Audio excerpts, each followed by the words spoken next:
Good morning, dear students. Welcome to the Assamese class once again. Hope all of you are fine.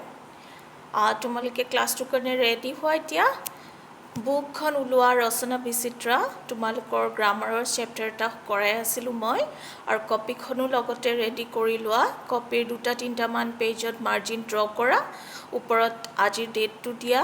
তাৰ পিছত মই আজি যিটো পঢ়াম বুলি তোমালোকক কম সেই কথাখিনি সেই হেডলাইনটো মাৰ্জিনৰ ওপৰত লিখি ল'বা আৰু যিখিনি লিখিবলগীয়া তোমালোকৰ বস্তু ওলাব কপিত গোটেইখিনি কথা তোমালোকে একদম ধুনীয়া নিট এণ্ড ক্লিয়াৰ হেণ্ডৰাইটিং দি পেলাই কপিখনত লিখিবা কাৰণ তোমালোকে এতিয়া কপিত যিবিলাক আমাৰ PDF-ৰ পৰা দিয়া বস্তু চাই লিখিবা সেইখিনিয়ে তোমালোকৰ এক্সামৰ কাৰণে ডাঙৰ সহায় হ'ব কাৰণ আমি এটা বেলেগ ধৰণৰ ব্যৱস্থাৰ মাজেৰে আমাৰ লিখা পঢ়া কামবোৰ কৰি আছোঁ সেইকাৰণে তোমালোকে যিও দিওঁ তাত খুব মনোযোগ দিবা আৰু চাবা বস্তুবোৰ আৰু কৰবাত যদি কিবা বস্তু বুজি নোপোৱা তেতিয়াহ'লে পাৰ্সনেলি সুধিলে কেতিয়াও আমি ডিনাই নকৰোঁ গতিকে আহাচোন আজি আমাৰ ক্লাছটো আৰম্ভ কৰোঁ যোৱাবাৰ ক্লাছত সন্ধি প্ৰকৰণটো আৰম্ভ কৰিছিলোঁ আৰু তাত আমি সন্ধি কাক বোলে স্বৰসন্ধি কি স্বৰসন্ধিৰ নিয়মসমূহ এইবিলাক গোটেই শিকিছিলোঁ এতিয়া আজি আমি শিকিম ব্যঞ্জন সন্ধি আৰু বিসৰ্গ সন্ধি ব্যঞ্জন সন্ধি আৰু বিসৰ্গ সন্ধিত স্বৰসন্ধিৰ নিচিনাকৈ কিহৰ লগত কি যোগ হ'লে কেনেকৈ সন্ধিটো হয় তাক ভাঙি পাতি পেলাই কোৱাৰ দৰকাৰ নাই বা দিয়াও নাই বস্তুখিনি কিন্তু কেনেকৈ ওয়াৰ্ডছবোৰ জয়েন হয় কেনেকৈ ব্ৰেক কৰিব লাগে গোটেইখিনি দিয়া আছে অজস্ৰ উদাহৰণ দিয়া আছে আমি ইমানবিলাক পঢ়ি নাথাকোঁ আমি মুঠতে ব্যঞ্জন সন্ধি কি বিসৰ্গ সন্ধি কি এইবিলাক জানিম তাৰপিছত তাৰ অন্তৰ্গত দুটামান উদাহৰণ আমি চাই ল'ম তাৰপিছত কিন্তু তোমালোকৰ কাৰণে এটা বহুত ইম্পৰ্টেণ্ট কথা হ'ল মুখেৰে এতিয়া উদাহৰণ হিচাপে এটা দুটা ক'লেও তোমালোকে কিন্তু এটাও অমিট কৰিব নোৱাৰিবা এটাও এৰি যাব নোৱাৰিবা ইয়াৰ মাজৰ কোনটো তোমালোকক সন্ধি ভাঙা সন্ধি কৰা হিচাপে এক্সামত দি দিব সেই কথাটো কোনেও ক'ব নোৱাৰে গতিকে ইয়াত ব্ৰেকিং আৰু এডিং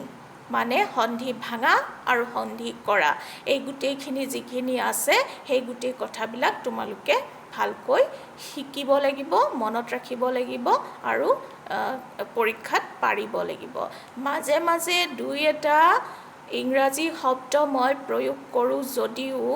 প্ৰয়োগ কৰিব আচলতে নালাগে তথাপি কৰোঁ কাৰণ কেতিয়াবা কিছুমানৰ অসুবিধা হয় কিছুমান অসমীয়া শব্দ বুজি পাবলৈ কিন্তু এটা কথা মনত ৰখা উচিত আমি যিমান অসমীয়া শব্দ শুনিম সিমান আমি শিকিম এটা যদি তাৰ ঠাইত ইংৰাজী শব্দ কৈ দিওঁ আমাৰ অসমীয়া নতুন শব্দ এটা শিকা নহয় তথাপি কিছুমান পেৰেণ্টছ আৰু কিছুমান ল'ৰা ছোৱালীৰ অনুৰোধ ক্ৰমে মাজে মাজে দুই এটা কৈ দিওঁ গতিকে তোমালোকে অসমীয়াটো শিকিবৰ কাৰণে গুৰুত্ব দিবা আহা এতিয়া আমি আমাৰ পাঠটো আৰম্ভ কৰোঁ ব্যঞ্জন সন্ধি কাক বুলি কৈছে ব্যঞ্জন বৰ্ণৰ লগত ব্যঞ্জন বৰ্ণৰ বা ব্যঞ্জন বৰ্ণৰ লগত স্বৰ বৰ্ণৰ বা স্বৰ বৰ্ণৰ লগত ব্যঞ্জন বৰ্ণৰ মিলনে ব্যঞ্জন সন্ধি ডেফিনেশ্যনটো বা সংজ্ঞাটো মন কৰিলানে মুঠৰ ওপৰত এটা ব্যঞ্জন বৰ্ণ থাকিবই লাগিব দুটা ব্যঞ্জন বৰ্ণৰ মাজত এইটো সন্ধি হ'ব পাৰে তাত এটা ব্যঞ্জন বৰ্ণ থাকিব পাৰে এটা স্বৰ বৰ্ণ থাকিব পাৰে আগৰটোৱে হওক বা পিছৰটোৱে হওক এটা স্বৰ বৰ্ণ হ'ব পাৰে কিন্তু ব্যঞ্জন বৰ্ণৰ স্থিতিটো তাত লাগিবই উদাহৰণ হিচাপে চোৱা দিক যোগ অন্ত দিগন্ত সৎ যোগ চৰিত্ৰ সৎচৰিত্ৰ তাৰপিছত সম যোগ হয় সংশয় উদ যোগ থান উত্থান এইবিলাক হৈছে ব্যঞ্জন সন্ধিৰ উদাহৰণ ব্যঞ্জন সন্ধিত ব্যঞ্জন বৰ্ণৰ লগত ব্যঞ্জন বৰ্ণ বা ব্যঞ্জন বৰ্ণৰ লগত স্বৰ বৰ্ণ নহ'লে স্বৰ বৰ্ণৰ লগত ব্যঞ্জন বৰ্ণৰ সন্ধি হয় আৰু কিছুমান সন্ধি আছে যিবিলাকক নিপাতনে সিদ্ধ বুলি কয় মানে ব্যঞ্জন বৰ্ণৰ নিয়মৰ অন্তৰ্গত হৈ পেলাই নহয় সিহঁত অট'মেটিক নিজে নিজে সেই সন্ধিৰ ভিতৰত পৰি যায় কেনেকৈ বৃহৎ যোগপতি বৃহস্পতি আমি দেখা পাইছোঁ ব্যঞ্জন সন্ধিত কেতিয়াবা এটা যেনেকৈ বৃহৎ যোগপতি হসন্তটো বা ব্যঞ্জনতন্তু নোহোৱা হৈ গ'ল তাৰ ঠাইত কি হ'ল লোপ পালে নোহোৱা হৈ যোৱা মানে তাক লোপ পোৱা বুলি কয় আৰু তাৰ ঠাইত এটা দন্ত্যাসৰ আগমন হ'ল দন্তীয়া স এটা নতুনকৈ সোমাই পৰিল যাৰ ফলত নতুন শব্দটো বৃহস্পতি হৈছে বৃহৎ যুগপতি বৃহস্পতি গতিকে এয়া হৈছে নিপাতনে সিদ্ধ সন্ধিৰ উদাহৰণ এতিয়া আহিলে আমাৰ বিসৰ্গ সন্ধি বিসৰ্গ লেটাৰটো তোমালোকে সবেই জানা নহয় তলে ওপৰে দুটা গুল্লা যে থাকে সেইটো কোৱা হয় লেটাৰ বিসৰ্গ আমাৰ ব্যঞ্জন বৰ্ণমালাৰ অন্তৰ্গত এটা লেটাৰ বা আখৰ এই বিসৰ্গ আৰু ব্যঞ্জন বৰ্ণ বা স্বৰবৰ্ণৰ মাজত যি সন্ধি হয় তাক বিসৰ্গ সন্ধি বোলে মানে বিসৰ্গৰ লগত হয় স্বৰবৰ্ণৰ সন্ধি হ'ব নহয় ব্যঞ্জন বৰ্ণৰ সন্ধি হ'ব আৰু তাক আমি কওঁ বিসৰ্গ সন্ধি উদাহৰণ স্বৰূপে নি যুগ আকাৰ নিৰাকাৰ বিসৰ্গৰ উচ্চাৰণ কিন্তু হৰ দৰে হয় নিৰ পিছফালে দুটা গুল্লা মানে বিসৰ্গটো দিয়াৰ লগে লগে আমি তাক উচ্চাৰণ কৰিম নি হৰ নিচিনাকৈ উচ্চাৰণ কৰিম নি যুগ আকাৰ নিৰাকাৰ